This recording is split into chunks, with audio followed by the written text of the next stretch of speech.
Olá, aqui é Ana Espíndola. Nós estamos lendo o livro O Despertar da Leoa, da autora Lisa Beverly. Levante-se e transforme seu mundo. Nós estamos no capítulo 8, no áudio 17, Perseguindo a Justiça. Nós não apenas nos levantamos juntas na busca por Deus e por suas respostas. É hora de nos levantarmos em busca da justiça. A justiça não exige uma graduação em direito. A justiça deveria ser um estilo de vida. Meu país foi fundado como um refúgio contra as devastações da injustiça. O sistema legal dos Estados Unidos estabeleceu os nossos tribunais como santuários da verdade. Contudo, as sentenças mais recentes nos dão razão para nos perguntarmos se eles são apenas áreas de exibições dramáticas para advogados ardilosos. Em Isaías 28, versículo 6, na versão A Mensagem, diz assim: Ele dará força e justiça para os que liderem e decidem, força e bravura para os que guardam e protegem. Esse versículo nos dá uma percepção notável. Justiça é mais do que executar uma lista de regras. Ela requer pensamento e energia. Precisamos da percepção, da sabedoria, de modo que tanto o juiz quanto o júri decretem vereditos que, no fim, guiem uma nação e os atos de seus cidadãos da injustiça para a justiça. A manutenção da verdadeira justiça requer protetores fortes e excelentes. Houve um tempo em que a justiça era usada para descrever os Estados Unidos. Quando eu era criança, o slogan de um dos nossos super-heróis era verdade, justiça e o modo de vida norte-americano. Salmos 94:15 diz assim: Mas o juízo se converterá em justiça e segui-la-ão todos os que têm coração reto. Precisamos de um avivamento de justiça.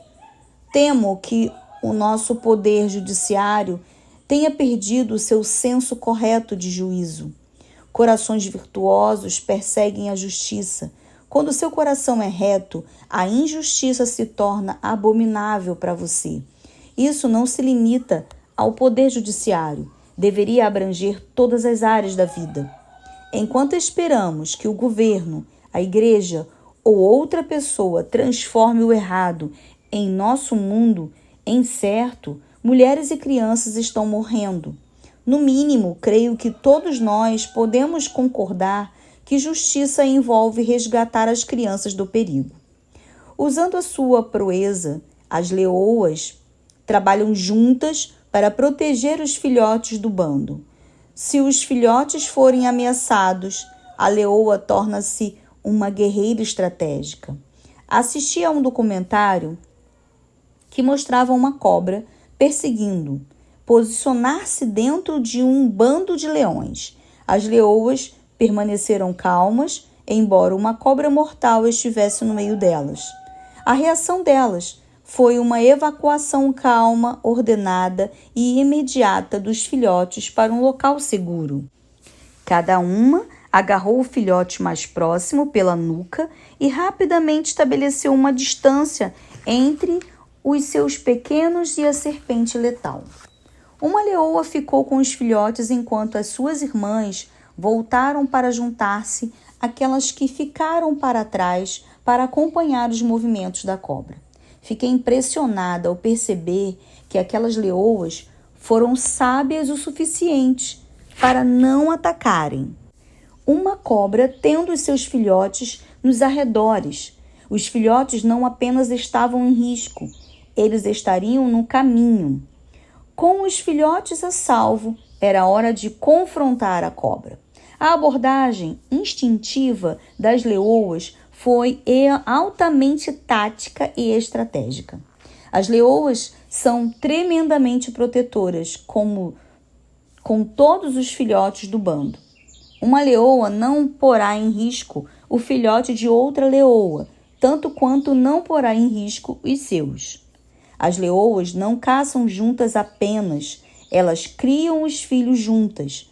Do mesmo modo, deveríamos ser comprometidas em colocar distância entre todas as crianças da terra e o que quer que seja que ameace as suas vidas ou as coloque em risco. Não basta se preocupar com os nossos. Isso significa que guerreamos nossas batalhas em casa e fora dela. Vamos nos levantar em favor das nossas vizinhas, tanto de perto quanto de longe. Nas leoas, esse impulso protetor é tão forte que elas têm a proteção dos filhotes em mente antes mesmo da concepção. Por meio de uma provisão da natureza inspirada por Deus, as leoas têm a habilidade de sincronizar o seu ciclo de cio e de reprodução. Isso lhes permite conceber e dar à luz juntas. Assim, na essência, o bando fica grávido. As leoas entendem que os filhotes de idades semelhantes têm maior chance de sobrevivência devido ao igual acesso a alimento e treinamento. Todos aqueles bebês dourados tropeçando para lá e para cá significa que não há falta de mães cuidadosas e cuidadoras, pelo fato de que o bando consiste de fêmeas aparentadas. As leoas cuidarão e treinarão os filhotes uma das outras. Há uma grande vantagem em crescer ao lado de irmãos e irmãs no bando com experiências e tamanhos semelhantes.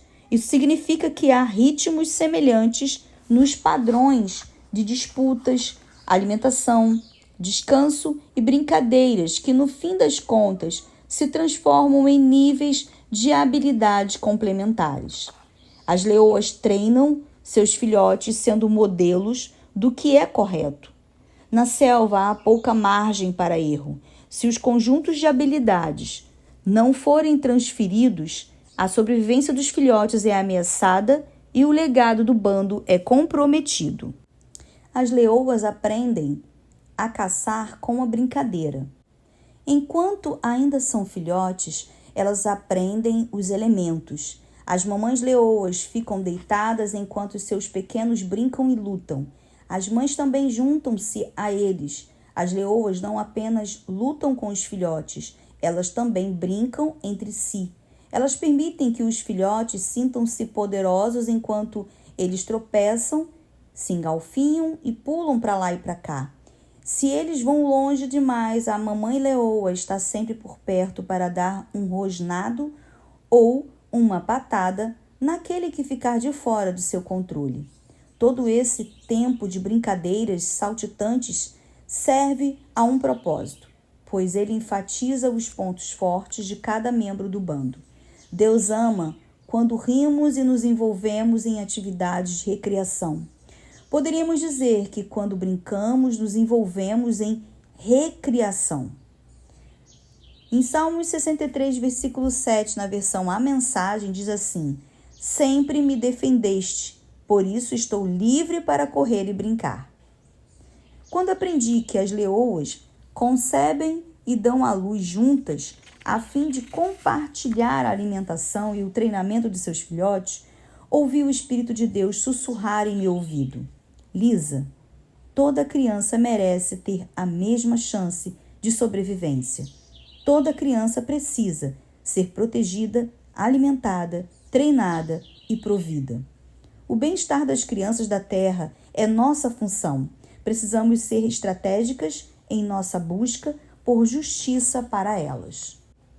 Uma reação feroz. Se as leoas agem assim, quanto mais não deveríamos as mães humanas salvar crianças que não somente são as suas?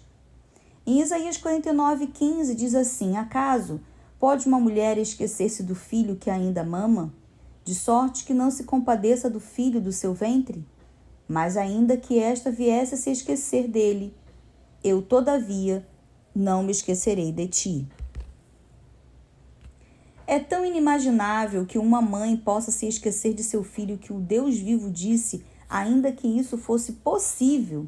Esse versículo enfatiza o quanto é antinatural as mulheres deixarem de alimentar ou nutrir conscientemente um filho. Infelizmente, vivemos em um tempo em que o impensável tornou-se realidade. Com uma frequência crescente, as notícias divulgam histórias de mães que comprometem a segurança e o bem-estar de seus filhos em troca de drogas, álcool ou dinheiro. Recentemente, a mídia enfatizou o sofrimento de 2 meninas pequenas que foram raptadas por casais diferentes. Uma menina corajosa foi mantida cativa por 18 anos. E durante esse tempo apavorante, ela deu à luz e amamentou 2 filhas.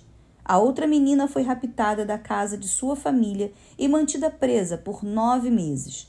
Ambas as meninas foram violentadas e brutalizadas por predadores cruéis. Em ambos os casos, a esposa que não tinha filhos foi acusada como cúmplice dos crimes do seu marido. Quando meu filho Alec percebeu que havia mulheres envolvidas, ele ficou chocado. Por que as esposas não salvaram as meninas? Ele perguntou, incapaz de entender um mundo no qual mulheres não haviam salvado crianças. Tudo que eu pude responder foi que nenhuma dessas mulheres eram saudáveis. Elas tinham escolhas e escolheram permanecer caladas. Por alguma razão, o coração materno não despertara em nenhuma delas nenhum sentimento, nenhuma ação. Tendemos a pensar que as mulheres são oprimidas pelos homens, mas nem sempre é esse o caso. Essas mulheres sabiam o que estava acontecendo e não fizeram nada. Na verdade, elas permitiram o abuso daquelas meninas. É interessante notar que ambos os abusadores distorceram textos bíblicos e usaram visões nada saudáveis da submissão para manipular suas esposas e as meninas. Querendo agradar os seus maridos, a cumplicidade das esposas chocou toda uma nação. Em contraposição, uma leoa se colocará entre seus filhotes e o perigo. Tenho lido relatos nos quais as leoas até trabalharam juntas contra os leões do seu próprio bando quando os atos deles ameaçaram seus filhotes. Nunca houve um período mais crítico para sermos mulheres saudáveis que compartilham e vivem corretamente a palavra de Deus. Precisamos estabelecer uma visão sábia e atenta acerca de problemas como gênero, submissão e obediência marital incondicional. Deus nunca pretendeu que nenhum desses princípios colocassem outros em risco. Eles foram designados para a saúde e para o bem-estar. É nossa responsabilidade proteger os pequenos e os vulneráveis. Como as leoas, devemos sempre procurar tirar as crianças do caminho do perigo. As leoas entendem, por um instinto inspirado por Deus, o que algumas mulheres esqueceram. As mães salvam, ainda que o filho não seja delas. Aparentemente, apenas dar à luz não faz de você uma mãe. Há alguns meses atrás, nosso país ficou perplexo com a história de uma linda e sorridente menina de 5 anos de idade que foi vendida pela mãe como escrava sexual. Encontraram o corpo da menina em uma área florestal ao largo de uma estrada rural na Carolina do Norte. Tremo ao pensar o que mais poderá estar nas notícias por ocasião da impressão deste livro. Agradeço a Deus porque, para a maioria de nós, esse tipo de desconexão materna ainda é impensável. A Bíblia prevê que haverá um tempo de embrutecimento no qual as pessoas que se perderam no caminho esquecerão o que é ser humano. Ser humano é ser semelhante a Deus e ter dentro de nós uma consciência e uma medida no seu coração. Deus fica ultrajado com essa desvalorização da vida e com a sexualização de crianças que foram feitas à sua imagem. Sabendo que essa é a reação dele, devemos reagir do mesmo modo, com uma reação feroz e amorosa. Algumas de nós precisam abrir os seus lares por meio da adoção e receber as crianças que estão correndo risco ou que são indesejadas. Precisamos ser generosas e não depender do governo para tornar certo o que vemos que é errado. Vamos realmente amar o nosso próximo. Se permanecermos caladas diante da opressão e da injustiça, corremos o risco de que elas um dia nos alcance. Anseio por ver a igreja levantar-se para corrigir as injustiças do tráfico humano e do comércio sexual. Eles nunca estão longe da minha mente e estão constantemente presentes nas minhas conversas. Recentemente falei com uma mulher que estava sentada ao meu lado em um voo sobre a minha paixão por ver as mulheres do mundo se mobilizarem em algum tipo de ação que confrontasse esses problemas. Ela voltou-se para mim e perguntou: com que autoridade você fala sobre esse assunto? A intensidade da pergunta dela me apanhou completamente de surpresa. Perplexa, fiz uma pausa, depois retruquei: com que autoridade eu ousaria permanecer calada? Abaixando a voz, ela tentou explicar que queria saber se eu tinha alguma qualificação educacional ou profissional nessa área. Sustentei o olhar e expliquei que, até onde eu sabia, não havia lei contra levantar sua voz contra a injustiça e, pelo que constatei, não existe uma única resposta profissional. A enormidade desses crimes exige a reação de muitos. É uma enorme injustiça despojar as crianças de sua inocência e escravizá-las à luxúria e à devassidão de um adulto. Como alguma de nós pode permanecer calada quando as vozes de tantas crianças foram silenciadas? Como podemos não clamar sobre esse assunto? Quantas vezes precisamos ouvir? Tudo o que é necessário para que o mal triunfe é que os homens de bem não façam nada. Antes de não apenas acreditarmos nisso, mas agirmos com base nisso. Quando estou no exterior e passo por lugares de pobreza extrema, olho nos olhos das mães e me pergunto o que elas devem estar pensando. Será que elas estão perguntando: o meu filho vale menos que o seu? Deus me livre, ou Deus nos livre de permitirmos que elas acreditem nisso. Quando estive no sudoeste da Ásia, por 2 vezes uma mãe me ofereceu sua filha. Uma mãe chegou a ponto de colocar seu filho em meus braços. Enquanto eu o segurava, ela olhou para mim e fez um gesto, enquanto dizia palavras que eu não conseguia entender. Depois eu elogiei a beleza do bebê de outra mãe. Ela perguntou por meio do intérprete se eu queria a filha dela. Você pode ver o desespero delas? Elas estavam tentando dar seus filhos para mim, uma completa estranha, mas creio que mais do que isso, elas queriam esperança para os seus filhos. Vender uma criança é algo impensável em nossa cultura. Mas o que você faria se não lhe restasse nada para dar ao seu filho? Será que vamos criar nossos filhos de forma que eles estejam atentos a compartilharem o mundo e seus recursos com os filhos dessas mulheres?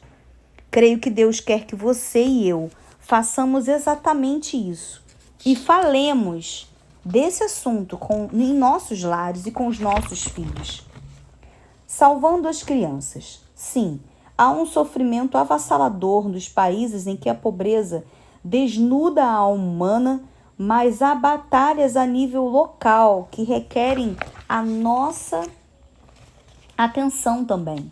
Enquanto eu escrevia esse livro, ocorreu um incidente interessante.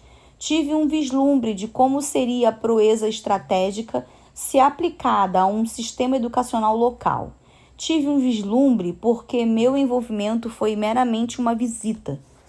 E entendo respeitosamente que há muitas outras pessoas que estão vigilantes e ativamente envolvidas nos sistemas e processos educacionais. Agradeço a Deus pelos professores e pelos administradores educacionais que trabalham incansavelmente para dar educação de qualidade com orçamentos apertados.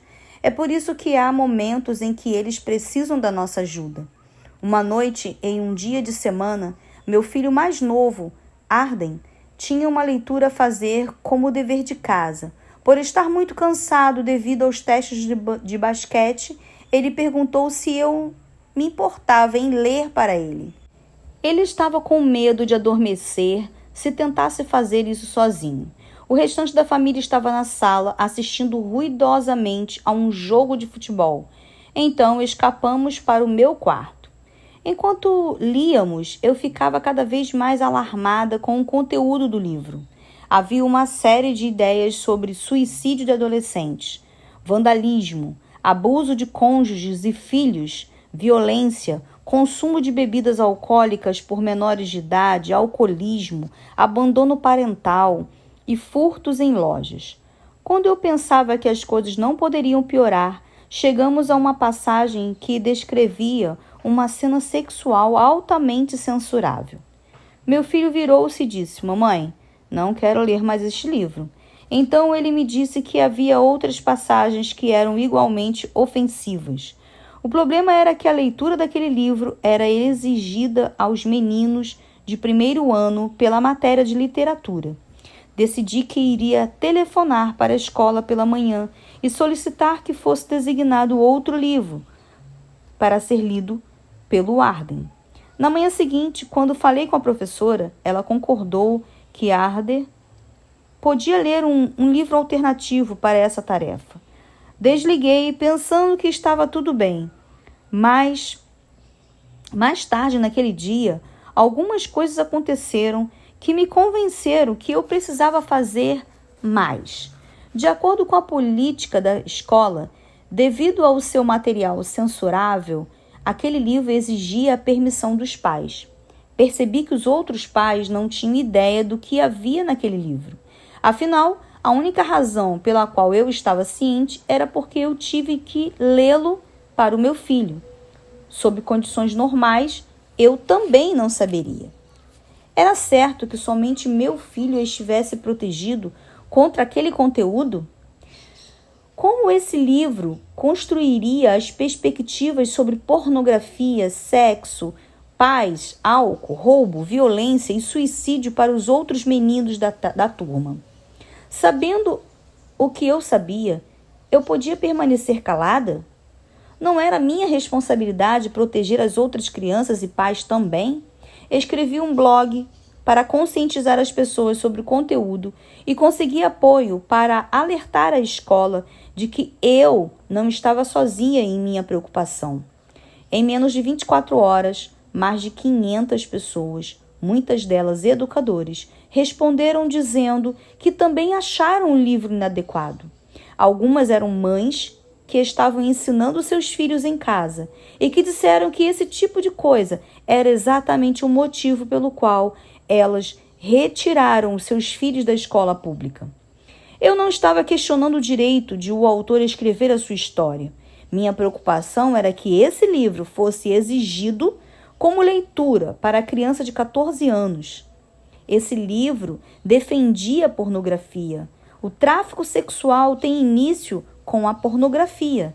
Imagens não saudáveis podem literalmente torcer a percepção de um jovem das mulheres de maneiras inimagináveis.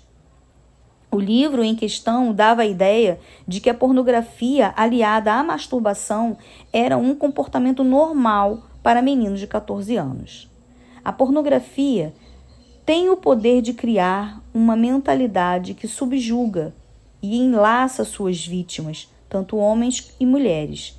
Essa violação pode macular a interação sexual futura com misoginia, desligamento emocional e sexual, além de vícios em sexo, coisas que preparam o caminho para o tráfico sexual. Eu sabia que o nosso sistema educacional local esperava inspirar virtudes em seus jovens. Eles tinham políticas eficazes em vigor para promover esse objetivo, mas de alguma forma esse livro passara desapercebidamente. Marquei uma hora com o diretor da escola para alertá-lo de que algumas políticas tinham sido quebradas. Compartilhei a minha preocupação de que, como alguém que havia visto em primeira mão os resultados nocivos do tráfico sexual, eu estava alarmada com a apresentação das mulheres como objetos sexuais. Durante aquela semana, o livro foi suspenso. Eles ficaram satisfeitos por haver sido descoberto um erro no processo de seleção e fizeram algumas mudanças para que as futuras seleções de livros não esbarrassem nesses obstáculos. As escolas públicas têm em seu quadro de funcionários pessoas comprometidas em educar crianças. Assim como qualquer um de nós, elas podem cometer erros e ter lapsos de julgamento. Em vez de atacá-las, não é melhor andar lado a lado como um aliado no processo educacional e encorajar o melhor para todas as crianças, em vez de apenas proteger as nossas? Depois que expressei a minha preocupação, a escola percebeu que aquele livro havia sido planejado para todas as turmas de primeiro ano, e a turma do meu filho, por acaso, foi a primeira a lê-lo. Por ter sido levantado um alarme e a escola ter dado apoio a ele, muitas crianças foram poupadas da violação de ler um material ofensivo e questionável. Ao longo desse processo, em momento algum, usei a minha posição como cristã. Não esbravejei nem gritei com os professores ou com a administração da escola. Eu apelei para eles de acordo com o seu próprio conjunto de políticas. Além de apontar para um problema, sugeri uma solução razoável. Eu disse a eles que estava comprometida com o processo e com a solução. Qualquer uma de vocês poderiam ter feito o mesmo. É hora de caçar. Deus está convidando você e eu para fazer parte de uma caçada. Quando nós o buscarmos e perseguirmos, encontraremos a sabedoria e as respostas que necessitamos. Em um mundo destruído pelo divórcio e pelo desligamento emocional, precisamos de amizades inspiradas pelo céu e de relacionamentos estratégicos a fim de treinar e proteger os filhos uns dos outros. Para realizar o resgate das crianças perdidas e em risco do nosso mundo, precisarão ser estabelecidas estratégias e respostas inspiradas pelo céu. Ninguém é uma ilha. Estamos nisto juntas. Por causa dessa dinâmica, o que você faz tem o poder de me afetar. O que eu faço tem o poder de afetar você. Com esforços coordenados, temos a chance de virar o jogo em nossos lares, igrejas e comunidades. Vivemos em um tempo em que há grande oportunidade para as redes sociais. Cabe a nós decidir se vamos usar essas conexões para o bem. Quando comecei a pesquisar sobre as leoas, não sabia que os leões são os únicos membros da família dos felinos que vivem em comunidade. Onde uma leoa é fraca, outra é forte. Onde uma pode vacilar, outra a sucede. E toda essa força se expressa sob o abrigo do poderoso leão. Não é o que acontece com os felinos solitários. A pantera, o leopardo ou a chita, felinos poderosos, não têm esse sistema de suporte. Toda vez que essas mães deixam seus pequenos para trás para caçar e procurar comida, elas correm o risco de voltar para uma toca que foi devastada. Em um documentário, ouvi os gritos aflitos de uma mãe chita que retornara para sua toca e descobrira que os seus filhotes tinham desaparecido. Sua voz era lastimável enquanto ela os chamava durante toda a noite na esperança de que algum deles tivesse escapado da carnificina. Você e eu não fomos criados para o isolamento. Não podemos expressar nem de longe o consolo incrível que foi ter tido pessoas fora da minha família para cuidar dos meus filhos como se eles fossem delas. Fomos abençoadas por pessoas que erguem minha família perante o trono de Deus e nos guardam em oração. Até aqueles a quem nunca conheci oraram em nosso favor. e só depois ouvimos falar nisso. Muitos ofertaram generosamente para ver o evangelho ser propagado e cativos que eles nunca conheceram serem libertos. Que o céu possa recompensar abundantemente cada uma de vocês que cuida da família dos outros. Tire o ar dele. Quando a leoa mata, muito frequentemente ela não rasga ou despedaça a sua presa. Ela a sufoca, bloqueando a passagem de ar. Do mesmo modo, creio que é hora de nós também bloquearmos o suprimento de ar do inimigo. Uma maneira de fazer isso é parando de emprestar a ele o nosso fôlego. Muitas vezes damos muita coisa a ele para trabalhar. Deveríamos cortar a força dele, não falando uns contra os outros. Em vez disso, usemos habilmente as nossas palavras para edificar, advertir, corrigir e encorajar. Nessa caçada, preciso de outras mulheres que entendam os meus pontos fortes e fortaleçam as minhas fraquezas, e você também. Para fazer isso, eu escolhi deliberadamente me cercar de pessoas que são fortes em áreas nas quais eu sou fraca. É minha oração intensa que eu possa dar a essas amigas a minha força nas áreas fracas delas. Relacionamentos saudáveis e equilibrados são aqueles nos quais cada membro exerce contribuição. Que nenhuma de nós esteja contente com a segurança de nossos filhos apenas, mas em vez disso cresçamos no entendimento e na consciência de que todas as crianças desta terra são nossa responsabilidade. Que possamos ser cuidadosas para tirar todos os nossos filhos do caminho do perigo.